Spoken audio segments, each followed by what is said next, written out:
नमस्कार, आप देख रहे हैं न्यूज नेशन। आपके साथ मैं हूं लक्ष्य मोनू और चिराग मेरे साथ है। इस समय केवल एक नाम, सोशल मीडिया हो, हमारा न्यूज रूम हो या कह लीजिए पूरा इंडिया हो, एक ही नाम हर किसी की जुबान पर है।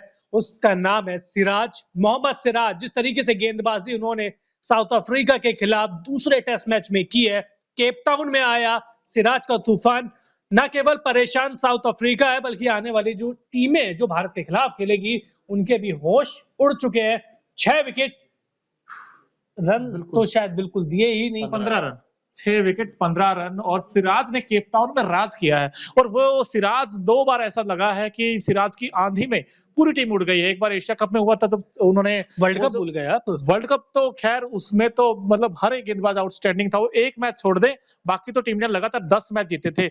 लेकिन मैं आपसे भी पूछना चाहता हूं, और आप भी प्लीज बताइए जितने लोग हमारे साथ जुड़े हैं, कि यार सिराज में ऐसा क्या है कि वो इस तरीके से गेंद करते, मतलब गदर मचाते हैं। वो तो एक या दो नहीं, पूरे 6 या 5 ऐसे लेते हैं। क्या है राज?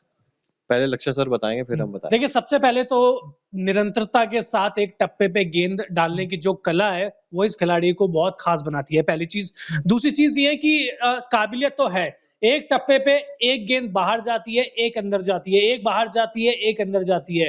तो बैट्समैन को एंड तक ये नहीं पता चलता कि आने वाली गेंद कौन सी है, बाहर जाने वाली आ रही है या इन स्विंगिंग आ रही है। तो सबसे बड़ी ताकत है।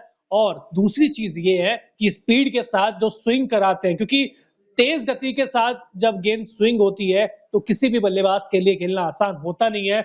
और जब टप्पा इतना सटीक हो तो बल्लेबाजों के लिए दिक्कत होना तो बनता ही है ना। बिल्कुल। और जो दूसरी चीज है ना, उनके बॉलिंग एक्शन पर अगर आप ध्यान देंगे तो बहुत ही कंसिस्टेंट है, बहुत ही वो जो कहते हैं ना कि स्टेबल जो एक्शन है उनका, वो एक्शन आपको नजर आएगा।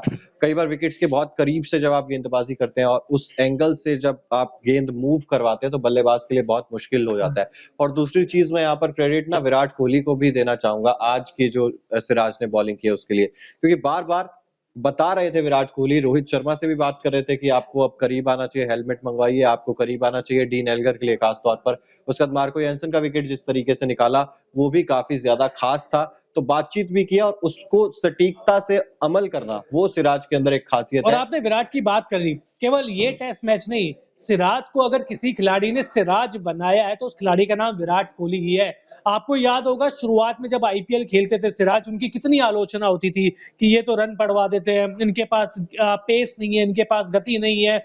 लेकिन सिराज ने उसके बाद टेस्ट में भी अच्छा प्रदर्शन किया। विराट ने उनको मौके भी दिए हैं, बीच बीच में एक दो मैच खराब भी गए हैं, लेकिन विराट कोहली ही वो पहले ऐसे खिलाड़ी थे जिन्होंने उनकी काबिलियत को पहचाना और बड़े वो कहते हैं ना कि मौके पर मौके दिए उनको। बिल्कुल। और इनफैक्ट जो केप टाउन है, जो आज का आप देखोगे सिराज का spell, I think one of the most finest spell मैं कहूंगा, क्योंकि आज तक मैंने ऐसा स्पेल नहीं देखा चिराग। क्योंकि लगातार आपने 9 ओवर करवाए उनसे कंसिस्टेंट। और एक जो आपने अच्छी बात की वो टप्पा पकड़कर, देखिए हम लोग क्यों बात कर रहे हैं बार बार क्योंकि कुकुबरा की गेंद यूज होती है साउथ अफ्रीका में, वो गेंद वैसे ही हरकत करता है। आपने कुछ ऑर्थोडॉक्स, कुछ अलग करने की जरूरत नहीं है, सिर्फ एक टप्पे पे गेंद करते रहिए, आपको विकेट मिलेंगे। और खासकर वो एक जो कहते हैं राइट चैनल के ऊपर राइट एरिया जो उन्होंने चुना है, उसमें ना तो बैट्समैन बैकफुट पे अच्छा खेल सकता, ना फ्रंट फुट पे अच्छा खेल सकता।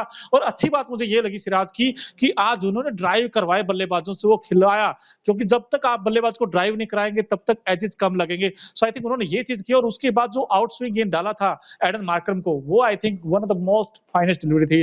ब्रिलियंट उन्होंने जिस तरीके से फंसाया था, और कैच भी बहुत अच्छा पकड़ा था पहली स्लिप में जायसवाल ने। और उसके बाद जो डीन एल्गर का विकेट लिया है, ये तो मैं कहता हूं कि आज का सबसे बड़ा विकेट था। क्योंकि आपने अगर एल्गर को आउट कर दिया, अफ्रीका को आधा आउट कर दिया आपने। क्योंकि एल्गर ही वो ऐसे बैट्समैन थे जिन्होंने 185 बनाए थे फर्स्ट टेस्ट में। Apart from that I think तो साउथ अफ्रीका की जो बैटिंग है फिलहाल इस वक्त, वो इनएक्सपीरियंस साइड है सर, टू बी ऑनेस्ट। क्योंकि उसमें उस तरीके के बड़े नाम नहीं। लेकिन अब हमने सिराज की काबिलियत की बात करी, आप आज देखिए उनकी फिटनेस का भी तो इंतमान हो गया ना कि लगातार 9 ओवर फेंकना किसी भी गेंदबाज के लिए इतना आसान नहीं है। हमने कितनी बार देखा है, बहुत कम मौकों पर एक गेंदबाज लगातार 9 ओवर करता है।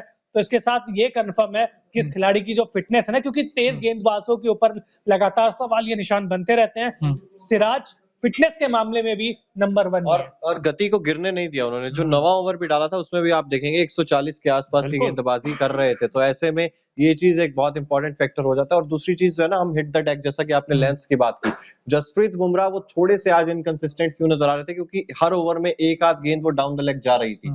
ऐसा नहीं कि डाउन द लेग, अब आप टोनी डी जॉर्ज की विकेट देखेंगे तो वो खराब गेंद थी। सिराज की उतनी अच्छी गेंद नहीं थी, फिर भी उन्हें विकेट मिला, क्योंकि वो उस तरीके की जब मोमेंटम होता है, उस तरीके की लय होती है, तो बल्लेबाज खुद ही डर के गलतियां करने लग जाता है। तो वही चीज आज एक नजर आई कि जब आप हावी होते हैं तो फिर सिराज के, ऐसा ना हमने बहुत बार देखा है, चाहे वो जैसे हम एशिया कप का जिक्र कर रहे थे, हम वर्ल्ड कप का जिक्र कर रहे थे, दोनों बार श्रीलंका की टीम सामने थी, आज साउथ अफ्रीका सामने थी।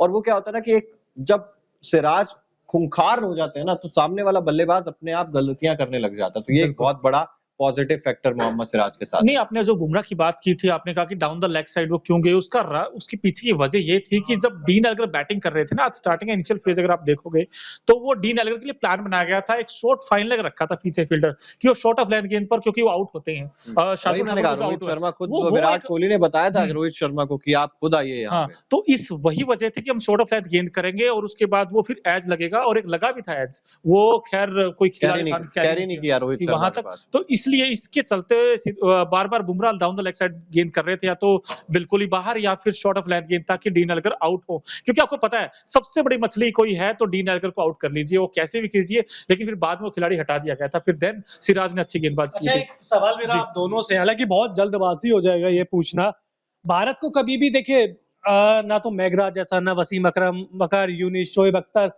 बड़े गेंदबाज नहीं मिले हमको। मतलब ऐसा भी नहीं है, मतलब आप सोचिए ना कि ईशांत शर्मा ने सबसे ज्यादा विकेट ले रखे हैं। क्या भारतीय टेस्ट इतिहास में सबसे सफल भारतीय गेंदबाज बन सकते हैं? तेज गेंदबाज सिराज, क्या पूरी काबिलियत और फिटनेस सबसे बड़ी चीज है? बन सकते हैं सर, थोड़ा अर्ली हुआ कहना, क्योंकि इससे पहले भी अगर आप देखो जहीर खान एक ऐसे गेंदबाज हैं जिनका मतलब टेस्ट में तो एक टाइम पे तो ऐसा हो गया था कि फिटनेस उनकी इतनी अच्छी नहीं थी, फिटनेस नहीं थी, लेकिन फिर भी अच्छा खेले, लंबा खेले वो, और वो लेफ्ट हैंडर को तो आते ही आउट कर देते, चाहे ग्राहम स्मिथ हो या फिर आपके एंड्रू स्ट्रॉस हो, वो छोड़ते नहीं थे किसी भी लेफ्ट हैंडर को। लेकिन सिराज की अच्छी बात मुझे ये लगती है, जैसे आपने बात की कि वो फुल एनर्जेटिक से साथ रहते हैं, चाहे उनसे पहला ओवर करवा लो इनिंग्स का या आप 47वां करवा लो, वो उसी रिदम के साथ, उसी एनर्जी के साथ रहते हैं। और फिटनेस की आपने बात की, सिराज में तो हमने याद आता है एशिया कप में कि उन्होंने खुद ही गेंद फेंकी और फिर खुद ही आगे बाउंड्री तक। तो वो जज्बा दिखता है इस खिलाड़ी में मुझे। बिल्कुल वो जज्बा है, और वही जज्बा मेरे हिसाब से सिराज को सिराज बना भी रहा है। और इसी तरीके के देखिए अभी कुछ समय ही हुआ है, देखिए अभी एशिया कप, वर्ल्ड कप और अब ये वाला स्पेल, तो ये बेस्ट स्पेल सिराज के जो है बहुत कम समय में आ गए हैं। तो बिल्कुल डेफिनेटली बन सकते हैं, लेकिन वही है कि उतने लगातार मौके, क्योंकि हम यही बात कर रहे थे कि कुछ दिन पहले, क्योंकि पिछले मुकाबले में शायद सिराज उतने ज्यादा इफेक्टिव हमें नजर नहीं आए थे, तो पैचेस में एक, वो कहते हैं ना, एक महीने में एक ऐसा कुछ कर देते हैं सिराज की, यार ये तो बहुत हो गया। उम्र भी अब इनके साथ है ना, उम्र भी तो इनके साथ है। बिल्कुल, तो उम्मीद यही करेंगे कि भाई सिराज आगे भी ऐसे अच्छा परफॉर्म करते रहे। और ये बात मैं हमेशा कहता हूँ कि जब सिराज चलता है ना, फिर कोई नहीं चलता। मैं एक चीज मैं अपनी साइड से भविष्यवाणी कर सकता हूँ देख के कि कम से कम 300 टेस्ट विकेट होंगे इस गेंदबाज के नाम। 300, आप 400 भी लिख लीजिए, कम से कम 300 तो होंगे। वो इसलिए क्योंकि वो कहते हैं ना, एक हमारे यहाँ पर मुहावरा होता है कि पूत के पांव पालने में दिख जाते हैं। अब इनके तो हमें पहले ही दिख गए, और कोई फॉर्मेट हो, नॉट ओनली हम टेस्ट क्रिकेट की बात कर रहे हैं, आप चाहे वनडे हो, T20, इवन आईपीएल में भी